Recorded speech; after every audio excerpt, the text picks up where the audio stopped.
Welcome back to a quick chat in the Cadillac.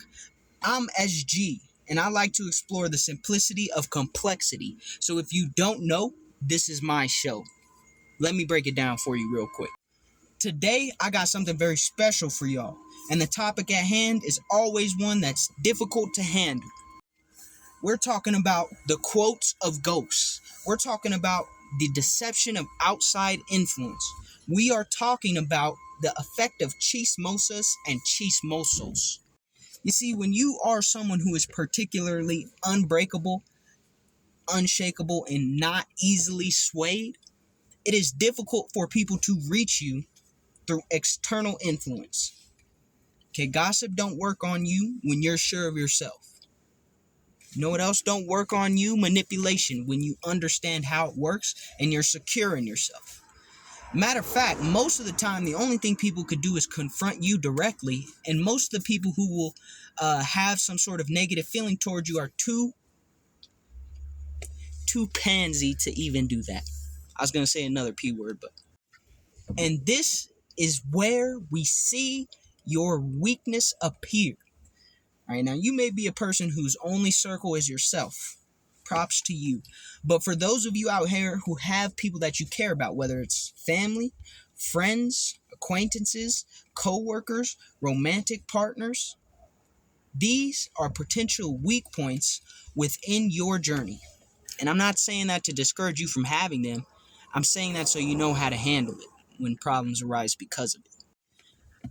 In this instance, with people who have these negative feelings and emotions towards you, sometimes the only way they can influence and hurt you is by influencing those around you to do the same. And that's where we see the chismosa dynamic come into play.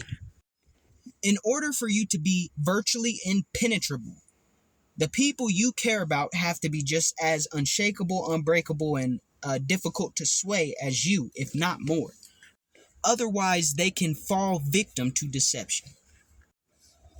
See, because if I'm someone who has a negative perception of you and I want to hurt you, but you appear to be virtually indestructible, then I need to find your weakness. And your weakness is going to lie within your circle.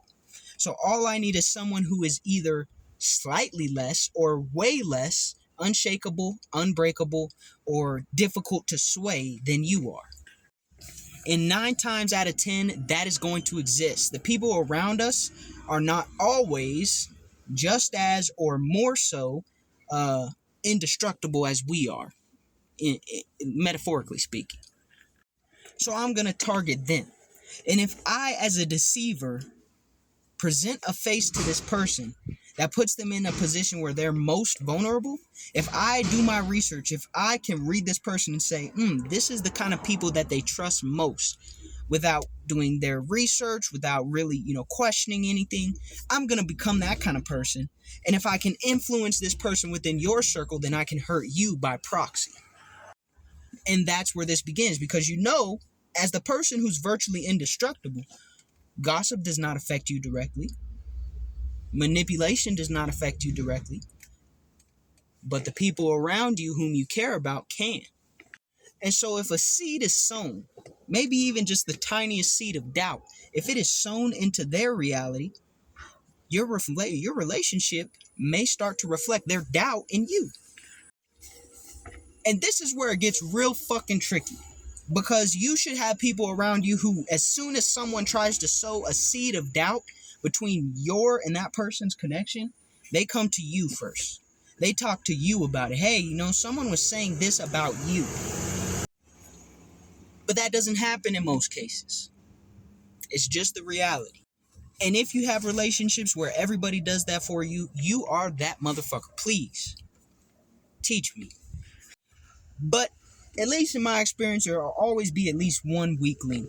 And as soon as they, plant that little seed in the weak link's ear, that will begin to affect your relationship with that person. And now you've come to a crossroads. You have 2 decisions you can make to resolve this problem.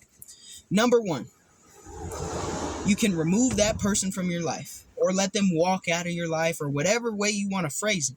You remove that person from your life, because if they really trust you, if they were really A1 day one, they would have came to you first before the doubt was sown.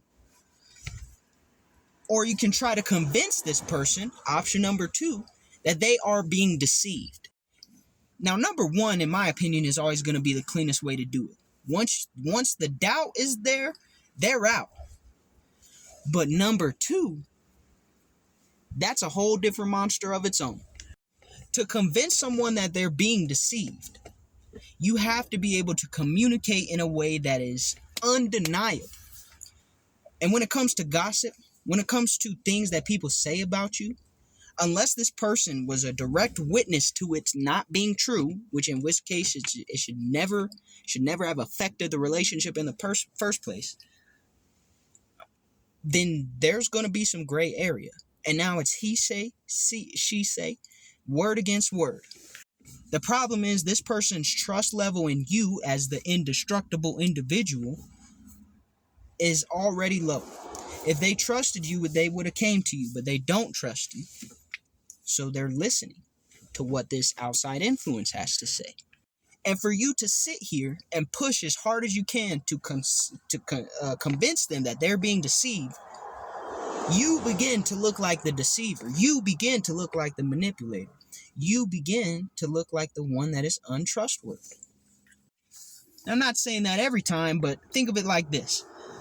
You're sitting in your glass house and people are outside slinging mud at it. How are you going to get that glass house clean? By going outside and slinging mud right back. And that's why it's easier to just cut them out. Cut them out of the picture. Then there's no debate about it. Oh, you know what? Actually, since you believe these things about me, you are no longer a part of my life. You can go believe exactly what you want over there. But that's painful, right? Almost just as painful, if not more painful, than the process of watching the relationship turn for the worse with this outside influence affecting this person or these people in your circle. So the decision is up to you. Can you wait these things out? Potentially. Can you do so without stopping or putting limits on what you can do? I don't believe so. And you know me, I'm a firm believer if anything is limiting you, it needs to go. Sooner rather than later, preferably. But the reality of life is things are not so simple. And feelings, emotions, connections, much more complex. You just need to find people who are willing to go on their journey to be virtually indestructible. And if you befriend those people, if you encounter these people, if you interact with these people, you won't have to worry as much about outside influence because they already don't take everything for face value. When I say I take everything that everyone says with a grain of salt, I'm not fucking kidding. I've been involved in each of the roles that can pan out in this situation, so I know exactly how it goes. When you're being talked about and other people in your circle are listening without coming to you about it, I've been the person who has talked about other people to people in their circle. I've also been the person who has been talked to and misinformed about people within my circle. It never pans out pretty. Over time, I learned the most effective way to remove this influence from my life, to remove that scenario from my life, is to make sure it's a clean break. When you're dealing with the Chismosos and the Chismosas, if they're talking to a brick wall, they have no importance at all. So choose the people who you associate with carefully, but also don't get attached to the point where you feel like you could never let this person go, unless you know for a fact that they feel the same way. Because you never know who's in the ears of your acquaintances, your friends, your family, your romantic partners. What you can see, what you can know, is how strong, how individually minded, how much does that person allow others' perceptions to affect their own. Base your connections off that. Peace.